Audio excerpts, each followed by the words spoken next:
All right, so here we are today, me and your boy Simo, who's going to be behind the camera here. What's up? Driving yesterday, and well, we had some issues with the car. We're going to get into that here. This is going to be an introduction video to my new channel, Steve.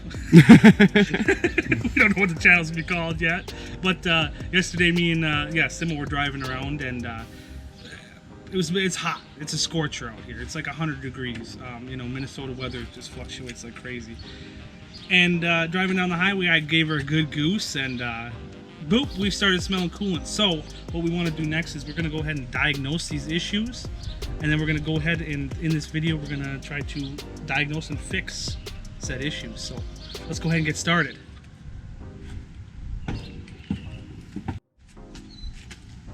All right, let's go ahead and get underneath this hood and see what we come up with. Hood popping, check it and see. It's hot outside like 103.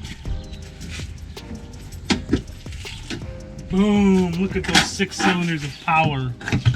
All right, so we're gonna take a look here. What I think the issue might be is the thermostat housing. It's very common on these cars. They're made out of plastic, thermoplastic. You know, it's supposed to be good to extreme temperature changes, but they commonly fail. So I'm gonna go ahead and point that out to you guys just so you know exactly what we're working on here today.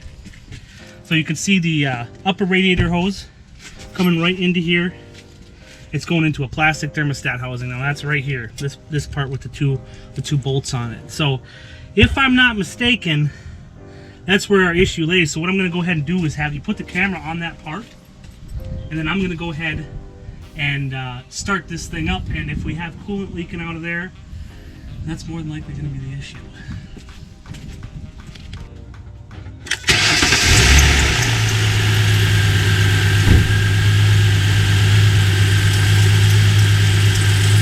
Alright, so we got the car started. Right there you can see her leaking fluid like a sieve. She's just spraying right out, so that's definitely going to be our problem. So let's go ahead and get the car shut off, and we'll just go ahead and start tearing that apart and get this thing fixed. Definitely going to be our issue. Yeah, we got massive amounts of water leaking here. Looks like it failed all along the seam of the thermostat housing.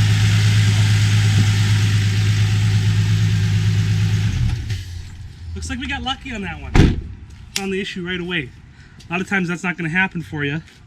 But like I said, common problem on these 4.0s. They're made of plastic. Not the greatest thing for that amount of heat and that amount of pressure. So let's go ahead and get it ripped out of there and get it all fixed up.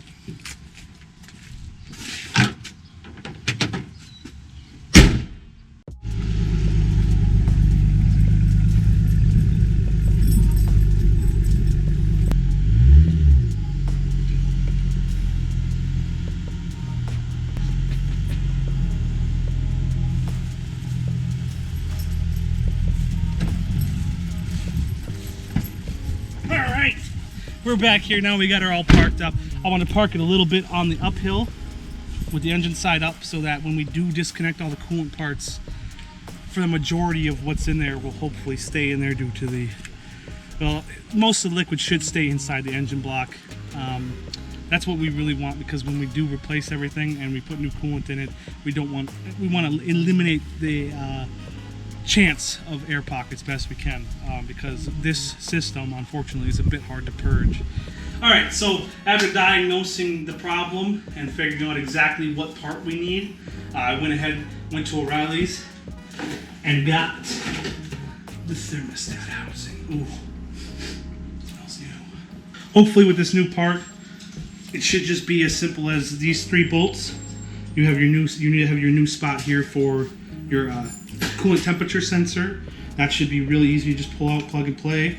And then then your thermostat housing is here, and your thermostat is inside of here. So basically, this is what regulates hot and cool coolant from coming in and out of your engine block. So basically, your thermostat is set at a certain temperature. Now I believe this one is 190 degrees. so that when the water coming into here from the radiator reaches 190 degrees, this will open up and allow the water to flow through and let it all cool down. And once it cools down to a certain temperature, that thermostat will close again and let that water inside the engine flow. So something like that. Good part. Okay. All right. So I'm gonna come in a little closer. First step that we're gonna want to do here is you're gonna want to disconnect your air intake here. So this is the throttle body, and this is gonna be your mass airflow sensor back here, and this is just the tubing that connects them. So first thing we're going to do is disconnect this line here, and now I believe this just goes back to the valve cover on the back, and it's just like more or less a vacuum line. So we're going to want to go ahead and disconnect that first and foremost. These are pretty easy to work with. It comes right off. Just a little plastic clip is all it is. Real easy stuff. And then we're just going to put that off to the side as much as you can. It's not as much in the way as you'd think. And for most of this job, a little 8mm is going to do almost everything you need. So it's not super difficult by any means. So first thing we're going to want to do is disconnect this hose from the throttle body. Easy stuff. I'm sure you've all seen hose clamps taken off before, whatnot, have you? And you know, hopefully we can speed some of this up because it's not the most entertaining thing in the world to watch. And once you get that loose, plop, off it goes. Go ahead and get a shot inside that throttle body, Dustin. Or Simo. So that's your main air. That's your main intake going into the intake manifold here. It's what's called a throttle body. It's going to mix a lot of your gas and air together within this compartment before it goes down into the pistons and makes fire. All right, and then this one too. Now we're going to have to disconnect this from the mass airflow sensor side. And again, this is just a simple hose clamp. Easy peasy stuff. Let's see if that'll come off there. A little bit more. This stuff's pretty easy to work with. Thank you, Randy. You just get her off of there. Boom. Boom. There's your whole hose off. Smells good. All right, so now what you're going to want to do next, just to make things a little easier, this isn't a necessary thing to do. I personally like to do it because it makes things easier to get to. We're going to go ahead and take the throttle body itself off. So what you're going to want to do is you got a couple pins. Dustin, you want to get a good look in here? So you can see this red tab here. This red tab here actually slides out, and then you can pull that. You can pull this clip right off after. Now these clips are always going to give you a hard time, no matter what you do. Now the clip slipped back easy enough, but getting the actual thing off is a little bit more trouble. But there you go. That's going to be your connection to the throttle body on that side, and then you have the actual mechanical connection, which is this clip right back here. Same type of situation. It's a clip you just pull back. Want to get a shot of that, Dustin? Simo, whatever your name is. You're a cameraman today. Call me whatever you want. This red clip here, so that just, like I said, pushes out, and then you can push it right back out. So, and then that's how that comes unclipped. And again, you know, these are always going to give you a bit of a hard time. You know, what doesn't when you're working on vehicles. You know, if I had a screwdriver or something, this would have been a lot easier. So this should make things a little easier if I could just find a way to kind of wiggle this in here, and boom, there she goes, pulls right off. See, screwdrivers make everything better. I meant to stick that into the ground. All right, and then the next thing is just simple, easy. Throttle body come off. That's gonna be 4 8mm, like I said. Everything on this project, dang near, is gonna be an 8mm. So start up here and just start taking them off. Bust them loose one at a time. The bottom ones are certainly harder to get to than the top ones, but still accessible for the most part. Yeah, now we got an extension on this 8mm, making things a lot easier. Way easier to get in here. And after we get these 4 8mm out of here, this is what the bolts look like. They're kind of long, takes a little bit, so hopefully we'll just kind of skip through most of this stuff. I just want to give you guys a good idea of the best way to go into this to make it easy as possible for you. Because I'm a master. I'm a pro. I'm the best. I know everything and everybody knows nothing. That's what I know. Sweating like a dang workhorse out here. But hey, you know, getting this job done at a mechanic shop literally would probably cost you, shit, I bet you it'd cost you $400 to have this work done. Where you can just buy the parts. You could buy the parts for, you know, $67 is what I paid for the entire thermostat housing, and then do it yourself, and boom, all you did was pay $67. By doing this myself, I literally just saved $300. And you don't have to be a master mechanic to know how to do it. All right, so once your throttle body's disassembled and you have all the necessary components taken apart, the next step is going to be disconnecting the coolant lines. So you have one coolant line coming out of the water pump. Right, that's the water pump. This is the pulley for the water pump right here, and this is the hose that's going to travel from the water pump into the housing from the bottom. And then you have this coming out of the upper radiator hose going straight into the top of the thermostat housing. And then you have this, which is the coolant line running back to the heater core inside the car. So there's your three major lines. You're going to see that almost every vehicle is going to have three lines coming out of the thermostat housing, coolant jacket, whatever. All cars are a little different, but typically they all have three lines like this: one from the water pump, one from the radiator, and one to the heater core inside the car itself. So next step is going to be removing these fiendish, hellish clips that they thought was a good idea to use. These are not easy to work with. Basically, if you could just get them loose and work them back. If you do squeeze them tight enough, if you see how this clip is set up, if you squeeze this end tight enough past this, it will lock open, and that's the ideal thing to do a lot of times. So let's go ahead and just squeeze this. Boom. See, right there, it's supposed to be locked, but it's not quite locking.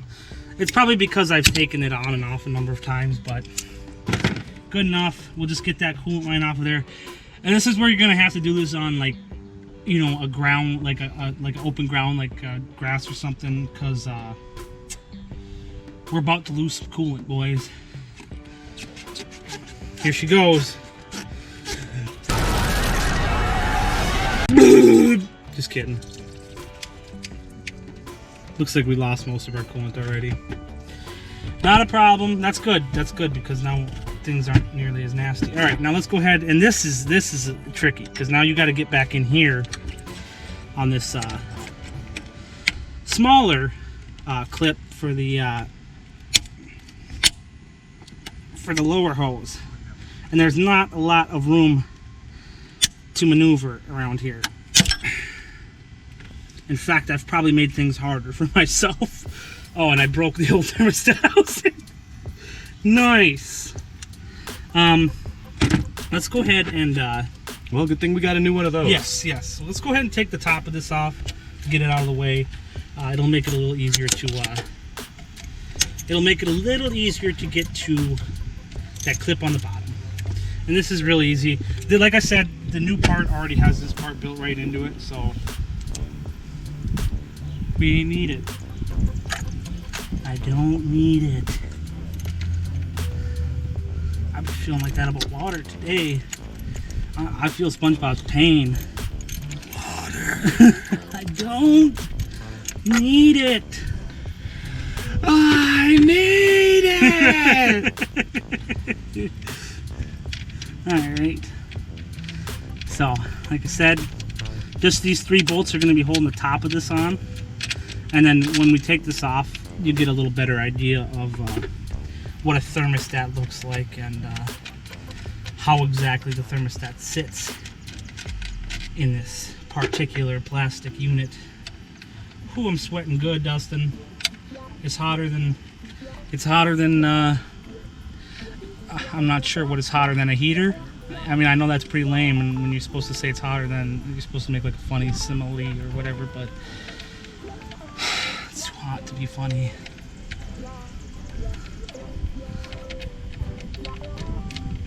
Okay, those 3 bolts are out. Now this will come off with relative ease. And boom, there's the thermostater. Now I replaced this thermostat not that long ago, so it looks pretty good. Looks mighty fine, Charles, actually. Ooh, she don't want to come out of there. Where's that god-awful size screwdriver?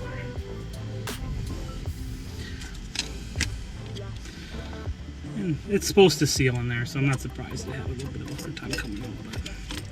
But there she is, the thermostat, and that's what regulates cool water and hot water from. See, it moves up and down like this. See how that moves up and down? So that's closed and that's open, or vice versa. Basically, there's just a little wax diode in here that's made to melt at a certain temperature, and when that wax diode melts, this opens up, and then when it solidifies again, it closes it. Really cool system. Very simple machine, if you would, to regulate the temperature of water getting in and out of your car. So we'll hold on to that. I got a new one, but this one's still good, so we'll hold on to it. All right, and now let's see if we can get to that. Let's see if we can get to that clip a little better.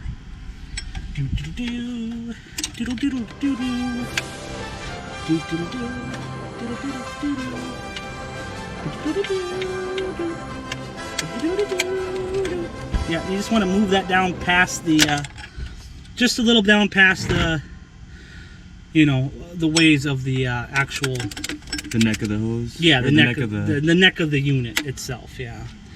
And then last but not least, this one's pretty easily accessible. Let's get in here best we can, grab it up, and do the same thing, move it up, and boom. Now, we should be able to disconnect that hose and then come down here. This one's always the problem. This one's the black sheep of the family. This one's never happy about coming off.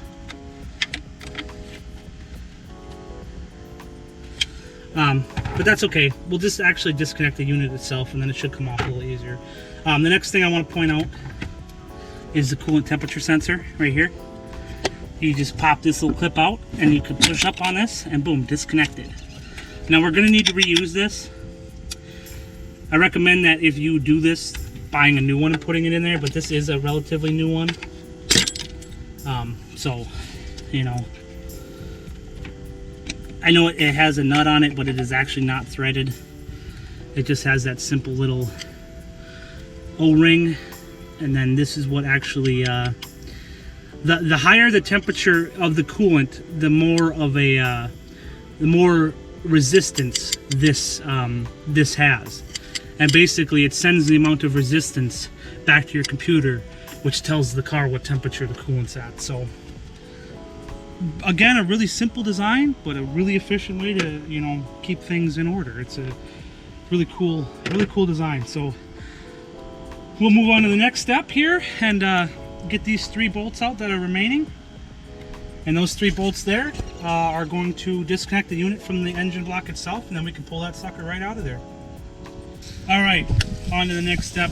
This is going to be the final step that you need to take before you can completely remove the entire thermostat housing out. So you have the 3 bolts in back here that are actually connected to the engine block itself. So I got them loosened up, and I didn't, you know, want to bug you guys with all that boring stuff.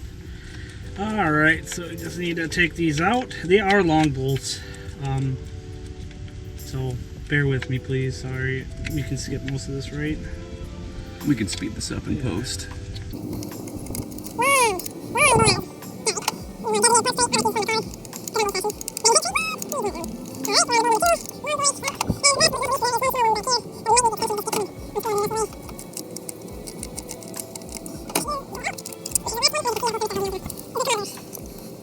We got that bottom hose still grabbing on.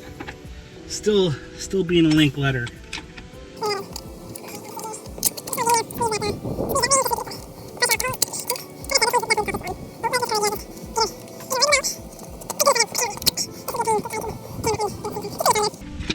So we'll just get her out the rest of the way, and there she is. All right, and Dustin, one thing I did want to point out before we cut to the next scene here, when this happens, when you have a failure, and you could see how bad it failed right through here. See, she blew apart completely. Like I said, that's where it failed. It just came apart. Just a little too much heat, and you know, like I said, I put this thing away in the winter, so it sat cold all winter, and then it got really hot today. So make sure that you get back here when you're done and clean that coolant out the best you can, because you will have a lot back there. That's where pretty much all of it goes. And it's not the end of the world if you don't. Just keep in mind, you do have back here, you have a knock sensor that shouldn't be necessarily covered in water, and then that's going to be your inlet right here for the actual so this liquid here doesn't matter. This back here needs to be cleaned out though. So let's go ahead and get some tissues, clean that out, and then we can start on the installing the new one. Here's the new unit. What we're going to want to do right away is we're going to get this big screwdriver in here, pull out this here clip. We're going to want to keep this clip. It's starting to rain now, ladies and gentlemen. And then just make sure that you take this out, and then with this will come a new with the thermostat housing that you buy. Depending on which one you buy, it should come with a new gasket. This is a new gasket for the coolant temperature sensor. All right, so we're gonna bring her inside for a little bit, just for this little section of the project, if you would. Started raining out, so this coolant temperature sensor, like I said, I'm going to want to get this gasket on here replaced. So I found a real small screwdriver that's gone forever, and that made it a little easier. And then we'll put the new one on here. Bing, bing, boom, bing, bing, boom, bing, bing, boom, bing, boom. There, just this rubber seal. It just goes right in here, and that's going to stop any water from coming out. Now you press it all the way in there, and it went in there just fine. Retainer clip, and like I said, tool improvisation. It's going to set that clip in there real fine. It probably needs to be pushed in a little further, but you get the point. It's good. Alright, there's going to be a lot of various ways to do this. My method preferred. Here's the new unit. Now, I did not disconnect this bottom hose completely. It's still connected to the water pump. So what I like to do is kind of just wiggle this bad boy in there. Let's see, I probably shouldn't have put the coolant temperature sensor on there. So you can fit it in there. See how I fit it in there? Get that bottom hose wriggled in there the best that you can. It's going to be real important that that's tight, obviously. Otherwise, you're going to start spewing liquid out. And then underneath, just underneath, right under here, I don't know if you guys can see that or not, you're going to want to make sure that's also lined up and put on there correctly, because if it is not, again, you will have leaks. So now that part's in there for the most part, we can start tightening stuff up, putting the hoses back together, and we will be good to go.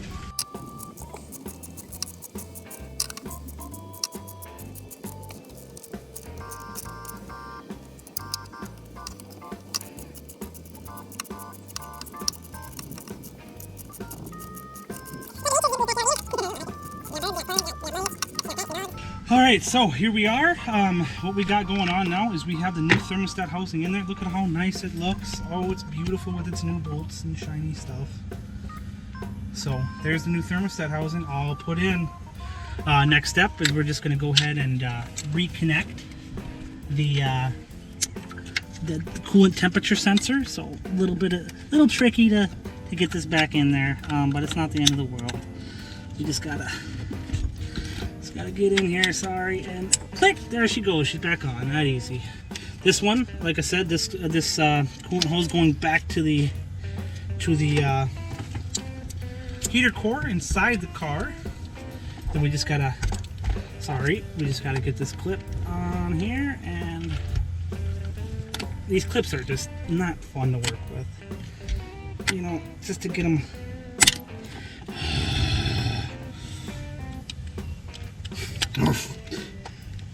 Just to get them down where you need them, they need to be absolutely open all the way.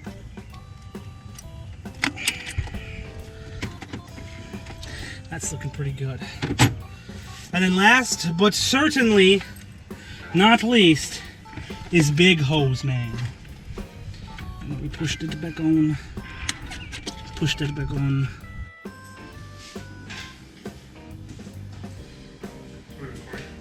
I am recording. I lost my hat. It's on the chair. I know. I lost it for a reason. It's hot. 'Twas hotter than the fires of Mount Doom. I proclaimeth thee to be the hottest. Let me put this back together.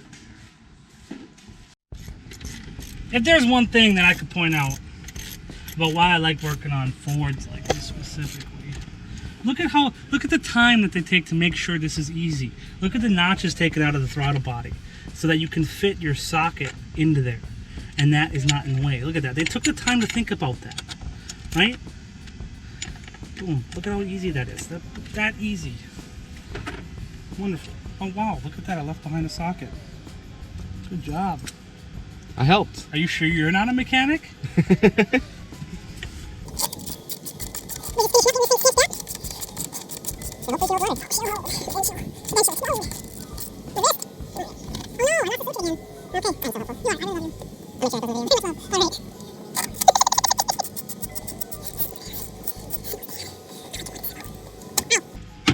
Alright.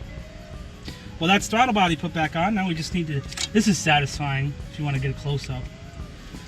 Oh, look at the clips. The clips. Look at how perfectly that fits on there. Oh, my goodness. Stick, clip, and then push. Boom. Locked and loaded. And then we got to put this other one back on. Right here. Can't really see it too well, but sure you can. And then this one, this is going to be a nice little...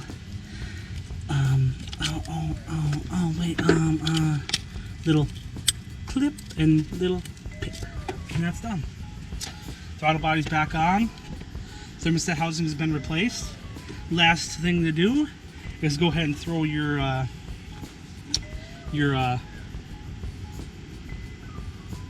this. This is the hose from the air box to the air intake. So this is good. This is labeled already. Mass airflow sensor, throttle body, so you know which side goes to which. Although I remembered because I just took it apart. Pretty easy stuff. Just push it back on. Push it back on. Take your 8mm again. Probably don't need the extension on there, but you know. And then just go ahead and tighten her back up. Hey! Sorry, dude. This is gonna take a lot of coolant because we emptied out everything except for what was inside the block itself. So that's probably looking like it's enough for now because we have our overflow full. The only thing is, I'm gonna start pumping this around. I'm sure there was still some in our radiator, and you know, some in the block. We took everything completely out of the thermostat housing and everything that was in between. So, with that being said, we're gonna go ahead and get the car started.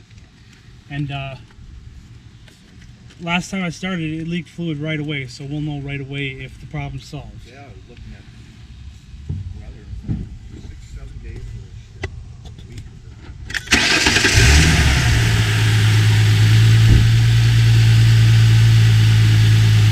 Well, there you have it.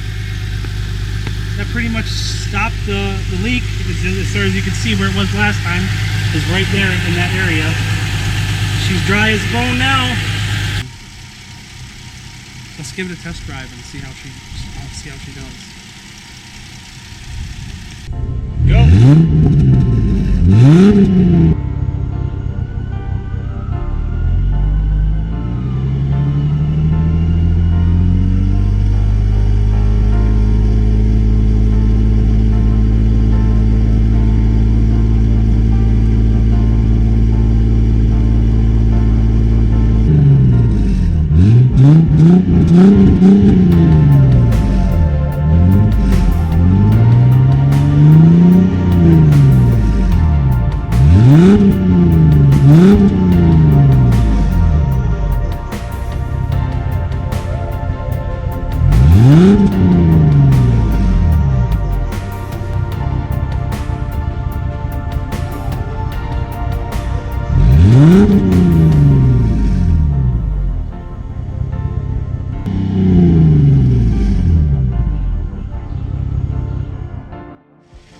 right, guys, so that's it for job number 1. She's done.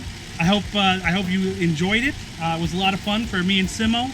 And if you did enjoy it and you found it helpful at all, remember to like, comment, and subscribe on the video. That's all I can say. I've been Steve. It's been a pleasure. Join me on the next video.